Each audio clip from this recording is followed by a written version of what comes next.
In the last video, we introduced the idea that we could represent any arbitrary periodic function by a series of weighted cosines and sines. And what I'm going to start doing in this video is starting to establish our mathematical foundation. So it'll be pretty straightforward for us to find these coefficients that give us that function. So the first thing I'm going to do is establish some truths using, or some truths with definite integrals. I'm going to focus over the interval 0 to 2 pi over this video and the next few videos because the function we're approximating has a period of 2 pi. It completes one cycle from 0 to 2 pi. We could have done it over other intervals of length 2 pi. And if this period was other than 2 pi, we would have done it over intervals of that period. But I'm focusing on 2 pi because it makes the math a little bit cleaner and a little bit simpler, and then we can generalize in the future.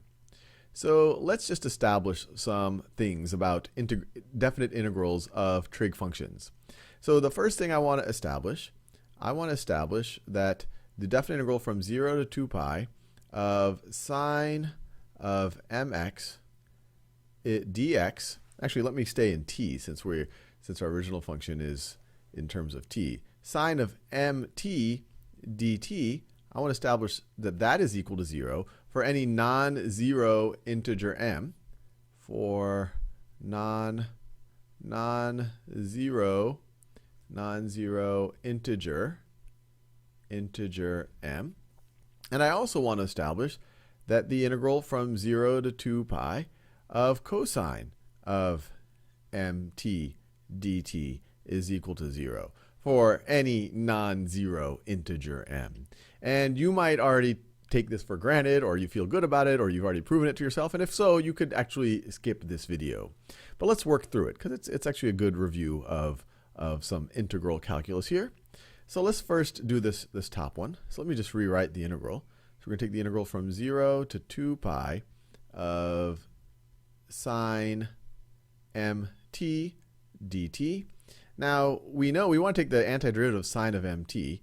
So we know that the derivative with respect to t of cosine mt is equal to, what is this? This is going to be equal to m, the derivative of mt with respect to t, times the derivative of cosine mt with respect to mt. So times negative sine of mt, or we could write this is going to be equal to negative m sine of mt. I could put parentheses there if I like. And so I almost have negative m sine of mt. I just don't have a negative m here. So what if I put a negative m there? But I can't just do that. That would change the value of the expression. But I could also multiply by negative 1 over m. Now these two would, if we take the product, they're going to cancel out and we're going to get our original expression.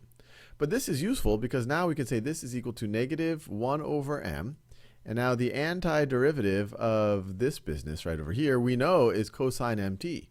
So it's going to be cosine mt evaluated at 2 pi and 0. 2 pi and 0. And so this is going to be equal to, negative 1 over m times cosine of m times 2 pi. Let me write it this way. Cosine of m times 2 pi minus cosine of, well, it's going to be m times 0, which is just going to be, we could just write that as 0. And so let's see, cosine of any multiple of 2 pi, well, that's just going to be 1. And cosine of 0, well, that's also 1. So you have 1 minus 1 is 0 times negative 1 over m. Well, this is all going to evaluate to, and this is the result we wanted, this is all going to evaluate to 0. So we have just proven that first statement. So now let's prove the second one. It's going to be a very similar argument. So let's rewrite it. We're going to get the integral from 0 to 2 pi of cosine of mt dt.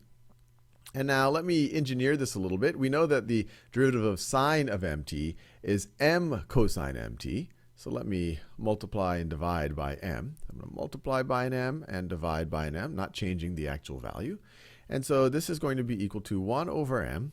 And then the antiderivative of, let me find a nice color here. The antiderivative of that right over there, let me say, I should say, the antiderivative of this right over here is sine of mt. So sine of mt. Notice the derivative of sine of mt is m cosine mt.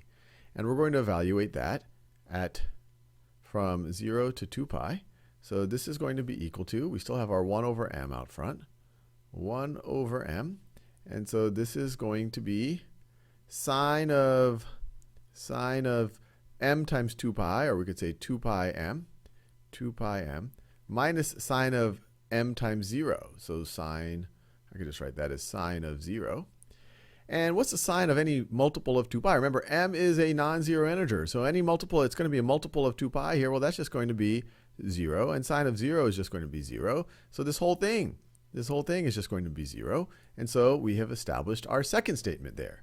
So this is going to be a nice base to build from. And now we're going to do slightly more complex integrals in the next few videos, so that it's going to be hopefully pretty straightforward to find our Fourier coefficients with a little bit of calculus and algebraic manipulation.